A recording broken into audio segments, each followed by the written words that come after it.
Haween waa 7. Intaynan muuqaalkan u gudbin waxaan kaa codsanayaa inaad muuqaalka asxaabta kale u share garaysid. Waxaa laga yaabaa inay ka faa'iideystaan. Nin oday ah isla markaana waayo aragnimo u leh dabeecadaha bulshada xagga dhaqankana looga dambeeyay ayaa wuxuu cashar la xiriira haweenka u gudbiyay wiilkiisa oo markaas guurdoon ahaa. Odayga ayaa wuxuu ku yiri wiilkiisa, maandhow inta aadan guursan bal marka hore si fiican isaga eeg oo hubsa gabadha aad la aqalgalaysid.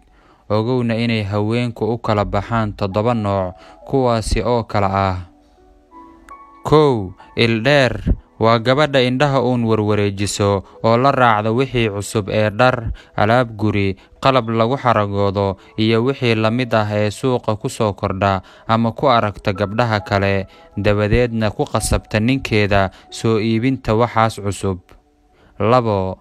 Dhegdheer waa tan reerkeeda ku burburisa, ninkeedana ku colaadisa waxa ay soo maqashay oo keliya oo aan hubsan xaqiiqada. 3. Carab dheer waa midda qaylo joogta ah ula hortaagan deriskeeda, ninkeeda iyo dhammaan dadka yar iyo weyn ee aan midna ka baxsanaynin. Ninkeeda waxay ku gaadaa gogosha iyo xilliyada nasashada, dabadeedna waxay ku furtaa dood iyo dacwad aan dhammaanayn. Waxay maclimad ku tahay aflagaadada iyo jaa'ifaynta. 4. Gacan dheer waa tan dagaalka u taagan oo had iyo goor dhexda u xiran tahay, wejigeedana waxaa ka muuqdo garaafooyin ama dhaawacyo. Markastana waxay taagan tahay xafiisyada dacwooyinka dadweynaha iyo saldhigyada booliska, waana laga wada yaqaan. 5. Lug dheer waa tan wareegga badan ee aan laga helaynin gurigeeda. Markuu ninkeeda yimaado, guriga waxaa ka soo hor yimaado quful weyn. Markastana waxay ku mashquulsan tahay aroos tagow, qaraabo salaan, abbaay iyo wixii la mid ah. 6. Waa joog dheer waa midda quruxda badan oo dhammaystiran isla markaasna leh joog iyo jamaal, ragguna ay isha la wada raacaan. Laakiin markii la tago gurigeeda waxaa lala kulmaa dhiiqo, dhusuq iyo qashin isdhex yaalla. 7.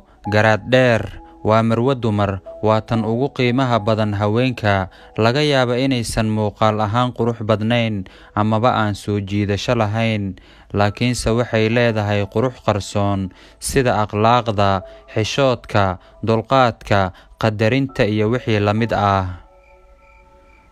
Haddaba saaxiibayaal, waxaan filayaa inaad durba maskaxdiina ka dhex baaraysaan ama bulshada aad ka dhex raadinaysaan dumarkaas kala duwan. Waa tee sifada aad isleedahay way ugu daran tahay. Dabcan asxaabta daawanaysa qaar baa yeelan kara sifooyinkaas. Maxaad kula talin lahayd? Muuqaalkan waxaa laga yaabaa inuu dad badan anfaco, ee inoo share gareeya.